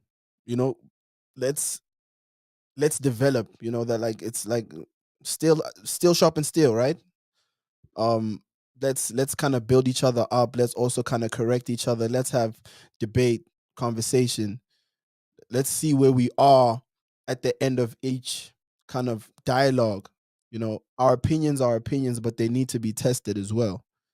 You know, I might be wrong on a lot of things, but I need to be able to engage and kind of just, you know, play that back and forth with my brothers to see if I'm off, you know, to see where I can improve and where I can develop, and what I'm not yet competent in. But yeah, I just want to say thank you to you brothers, man. I hope we can keep this up, man. I like this group. It's fun. Um, you know, let's talk, man. Let's be free. You know, let's express ourselves. Um, it's not we're not malicious. We're not trying to be malicious. but we really need to unburden ourselves with this thing that we can't talk, we can't be honest and free. Like, that's bullshit. A lot of that Absolutely. is really put on us. We put that on ourselves. Hey man, you don't cancel me, man. They go like, come on, man. Like, we're having conversations. Like, we're not doing anything wrong. The moment we start positioning ourselves in that whole kind of, man, can I say this? Then we lose. We Yeah, lose, and yeah, we're no good to anyone. We're literally no good to anyone if we can't, back your shit up, bro. Say it with your chest, bro. Like, you thinking it, say it, and let's correct it. Let's unpack it as we go.